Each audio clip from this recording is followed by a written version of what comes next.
Ok, oh tout le monde, c'est Théo, j'espère que vous allez bien. Aujourd'hui, on se retrouve pour une nouvelle vidéo. Et dans cette vidéo, on va parler du matériel qu'il faut avoir en tant qu'étudiant informatique. Alors peut-être que vous ne savez pas trop comment bien préparer votre entrée d'un point de vue matériel, ou alors peut-être que vous cherchez des améliorations qui touchent directement à votre confort de travail, à votre productivité, que ce soit à la maison ou à l'université, à l'école, etc. Et que ça ait directement un impact sur vos études, sur vos notes, etc. Et bah c'est ce que vous allez voir tout simplement dans cette vidéo. Et donc ça permet d'augmenter notre productivité, notre envie de travailler. En plus, avoir du bon matériel, bah c'est tout de suite plus agréable. Il y a quelque chose déjà, une petite satisfaction du fait de se mettre au travail qui est ah bah j'utilise du bon matériel. Donc travailler, c'est tout de suite quelque chose de plus agréable dès le début. Il y a également une autre vidéo qui est prévue et qui n'est pas encore sortie. C'est exactement cette vidéo mais en version logicielle. Donc là, c'est les logiciels à avoir en tant qu'étudiant en informatique et même non étudiant. Et donc voilà, 3 outils que je vais vous présenter dans une future vidéo, également en haut à droite et dans la description si la vidéo est déjà sortie, où je vais vous décrire 3 outils. Donc voilà, si ça vous intéresse, n'hésitez surtout pas à aller la voir après cette vidéo. Alors pour commencer, on va voir le matériel principal, donc l'ordinateur. Donc c'est vraiment ce qui va nous accompagner tous les jours et que s'il y a un énorme budget à mettre ou quelque chose de la meilleure qualité possible à avoir, c'est cet outil-là, c'est l'ordinateur. Alors juste avant de parler de ça, je veux juste vous dire, on va pas parler de spec pur, on va pas parler de quel processeur à avoir, quel modèle précis il faut avoir, parce que cette vidéo a pour but de durer dans le temps, ça va être des règles générales à avoir. Les ordinateurs, ils évoluent énormément au fur et à mesure des années. Donc là, on va plus parler des points d'attention à avoir au moment de choisir son PC, quels points il faut vérifier et avoir, quels conseils il ne faut pas suivre, parce que vous allez entendre des conseils, il faut avoir tel ou tel ou tel PC pour un étudiant, mais nous on est des étudiants en info, donc bah, c'est beaucoup plus différent. Nous on a vraiment besoin de puissance, etc. Alors qu'un étudiant lambda qui est dans des études en non informatique, enfin qui ne touche pas au domaine d'informatique, juste besoin de faire de la prise de notes, etc. Alors pour commencer, il faut savoir si vous en avez besoin d'un. Donc déjà, est-ce qu'il y a vraiment besoin d'avoir un PC si vous voulez l'acheter que pour l'UT, l'école, l'université, etc. Est-ce que vous en avez vraiment besoin d'un? Alors de mon côté, pendant mes 2 années de DUT, j'ai acheté un ordinateur avant la rentrée, mes 2 années. Et en fin de compte, je me suis rendu compte à la rentrée qu'en fait, pas besoin.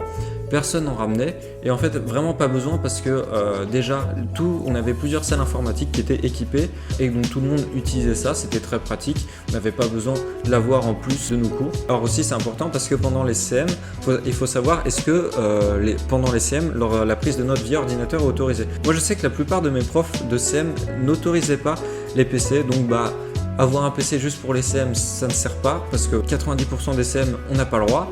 Pareil pour les TP, etc. Bah, on utilise les PC qui sont déjà à notre disposition. Il y a une synchronisation, donc un disque spécifique où toutes les infos qu'on met dedans, elles sont synchronisées en ligne. On peut les récupérer. Alors, c'est pas ultra pratique, mais on peut les récupérer chez nous, donc même travailler chez nous avec. Et après, le troisième point à voir, est-ce que vous en avez besoin chez vous? Alors si c'est plus pour pouvoir un peu travailler à l'université et un peu aussi chez vous, bah là c'est sûr que si vous n'avez pas de PC chez vous, vous allez avoir besoin d'un PC, ou alors vous devez rester tard à l'université, à la BU, etc. Mais c'est mieux d'avoir votre propre PC pour pouvoir travailler chez vous au calme, etc. Donc voilà, si c'est vraiment utilisé que à l'université, vérifiez que vous en avez vraiment besoin, attendez un petit peu à la rentrée. Si c'est pour vous de votre côté, je vous conseille quand même, après avoir la dose de travail que vous avez à faire. Je sais qu'en LP on a eu très peu de travail à faire de notre côté. J'aurais pu rester sur toute l'année une 30aine d'heures en plus à l'université juste pour faire tous les TP qui étaient demandés, etc.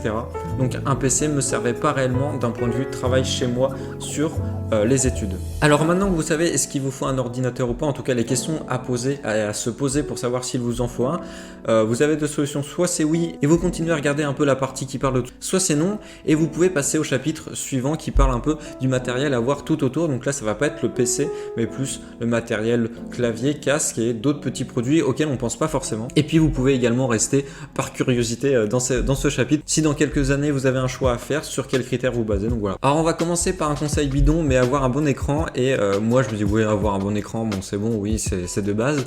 Et je l'ai pas écouté ce conseil. Et quand j'ai acheté mon premier PC pour mes 2 années de DUT, alors vraiment un peu de lumière derrière, un reflet de vitre, je ne voyais plus rien. Et donc j'avais ce PC pour mes 2 années de DUT, j'ai pas énormément utilisé. Et après je voulais l'utiliser pour mon année de LP. Et au bout de 2 semaines, je me suis dit c'est pas possible, c'est impossible de travailler avec ça. J'ai acheté un nouveau PC principalement dû à la qualité d'écran, et là vraiment ça a changé. L'écran, c'est ce que vous allez voir, alors ça dépend de votre dose de travail sur ordinateur, mais je sais qu'en LP c'est vraiment presque 90% du temps on est sur l'ordi, sur notre ordi, et donc si vous avez quelque chose qui n'est pas visuellement joli, qui est désagréable, ça donne vraiment pas envie d'être dessus, alors que quand vous allez dessus, vous vous dites ah c'est bien, c'est sympa, c'est joli, c'est agréable, tout de suite ça va être plus simple et ça va être plus facile de se mettre au travail, ça va être plus agréable de s'y mettre, on en revient un peu de ce que j'ai parlé en introduction de vidéo. Donc l'écran, c'est vraiment quelque chose à ne pas négliger. Alors comme je vous l'ai dit aussi un peu avant, ne pas se baser sur les PC étudiants. On va vous dire vous avez besoin d'un SSD, alors oui c'est le cas, nous c'est le cas. Et puis après, on va pas forcément vous prendre les derniers processeurs, on va pas forcément vous prendre énormément de RAM, alors que nous, alors ça dépend de votre domaine en informatique. Moi je pars d'un point de vue où on est développeur. En tout cas, d'un point de vue de développeur, vous avez besoin d'un très bon processeur pour compiler tout ce qui est code. Vous avez également des émulateurs que vous allez faire tourner, des machines virtuelles, donc beaucoup de RAM également. Et alors là, ça se différencie en fonction si vous êtes informatique, création, développement ou informatique, création, un peu art, etc. Donc si vous faites du montage vidéo, etc., une carte graphique en plus, c'est bien. Sinon, si vous ne touchez pas à tout ce qui est production visuelle, donc vidéo, montage photo, etc., des rendus graphiques, n'achetez pas de carte graphique, il ne faut pas que votre ordi ait une carte graphique en plus externe, donc une Nvidia ou une AMD, il faut que ça soit plus une carte graphique intégrée à votre processeur, parce que ça vous sert vraiment à rien d'un point de vue programmation. Alors peut-être dans des domaines bien spécifiques, mais là on parle vraiment d'études en informatique en général. Alors niveau RAM, ça sera grand minimum 8 Go de RAM, voilà 8 Go de RAM ça va passer, c'est le minimum mais il faut surtout pas en dessous, et ce que je recommanderais c'est d'avoir 16, moi c'est ce que j'avais et c'est très confortable à avoir. Alors ensuite niveau taille je vous conseille à 13 et 15 pouces, 17 si vous ne l'utilisez pas souvent, mais là on est vraiment sur le PC que vous allez utiliser tous les jours, que vous allez emmener à l'UT souvent, enfin à l'école à l'UT souvent, vous allez souvent transporter, donc 13 ou 15 pouces. Comme ça, tous les sacs les transportent et puis même c'est pas gros, enfin c'est moins gros, c'est moins lourd, etc. Donc après, en fonction de votre préférence. Alors il faut aussi également que votre ordi ait une très bonne autonomie. Alors même si les salles sont équipées de prises, le mieux c'est pas de le laisser recharger H24, brancher, débrancher, etc. Donc pour avoir un confort d'utilisation, une très bonne batterie. Voilà, c'est pas juste une bonne batterie pour étudiants. Nous, je vous rappelle, on va compiler, on va utiliser des machines virtuelles, des émulateurs, etc. Et ça consomme énormément. Donc là c'est vraiment la batterie, c'est vraiment quelque chose de très important.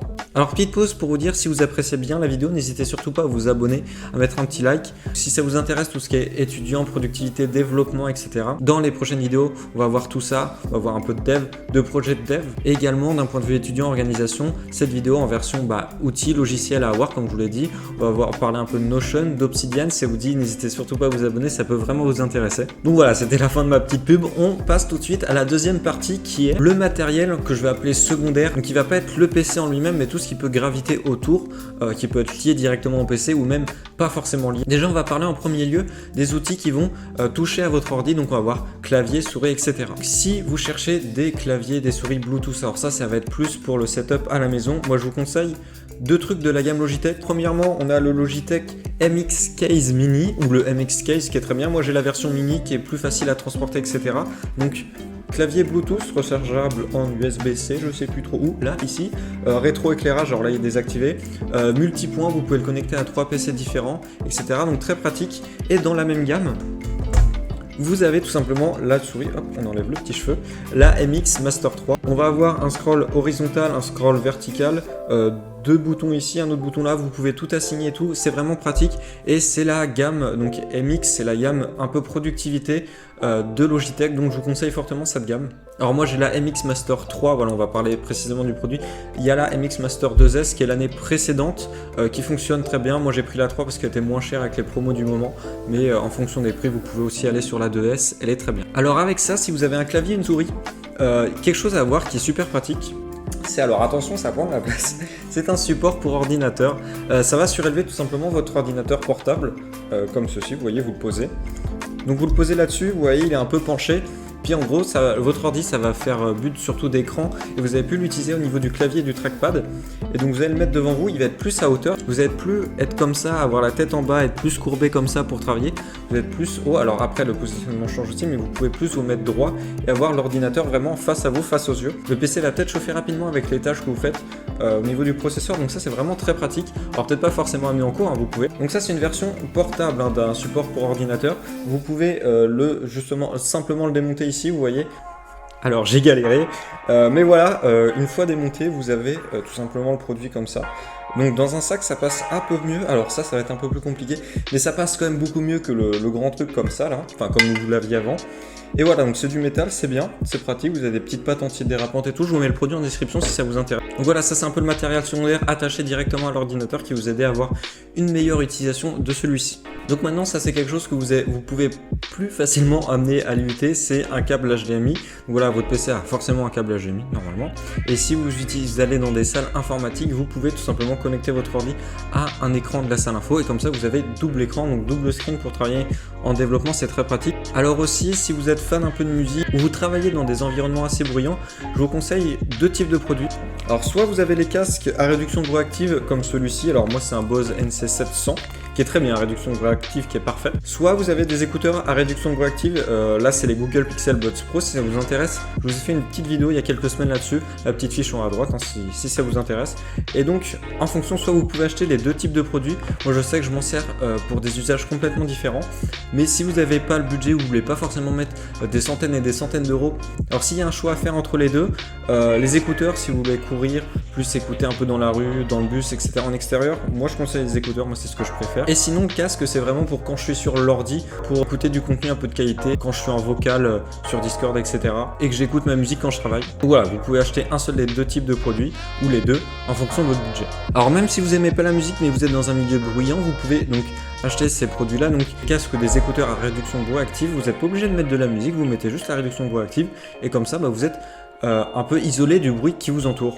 Et alors il y a un autre produit que là j'utilise actuellement pour filmer, donc je peux pas vous le montrer, mais c'est un peu un support comme ordinateur, mais cette fois-ci pour téléphone. Alors quand vous êtes développeur mobile, c'est très pratique parce que vous développez un peu l'application sur le téléphone et vous voulez voir directement le visuel sur le téléphone, vous lancez le truc et ça s'affiche. Alors que là c'est sur le bureau, vous devez le lever si vous touchez et tout, alors que là vous faites comme ça, tac tac tac, vous pianotez comme ça, c'est beaucoup plus simple. Et puis même si c'est pour jouer ou autre, l'avoir à côté, vous voyez l'heure, les notifications, c'est plus facile à utiliser en hauteur, etc. Donc ça coûte pas très cher. Moi je sais que c'est quelque chose que j'ai acheté dès le début parce que je trouve ça vraiment très pratique. Donc voilà, c'est la fin de cette vidéo. Si vous avez d'autres idées de produits, surtout n'hésitez pas à les mettre dans les commentaires pour que toutes les personnes qui regardent cette vidéo après vous puissent avoir les idées et se dire ah oui, ça se trouve ça c'est pas mal, je vais l'acheter. Puis même moi, hein, il y a plein de produits que je dois pas connaître et qui ça se trouve sont très bien pour tout ce qui est productivité, etc. Donc surtout n'hésitez pas à les mettre en commentaire. Et si vous avez des questions sur tout ce que j'ai présenté ou sur le sujet de la vidéo, les commentaires aussi sont là pour ça. Et je vous répondrai avec plaisir. Et puis surtout, hein, on va reparler abonnement, like, surtout n'hésitez pas, abonnement, pareil, hein, des vidéos dans la même thématique, productivité, dev, étudiants qui vont sortir bientôt. Sur ce, moi je vous dis à plus tout le monde, c'était Théo, salut!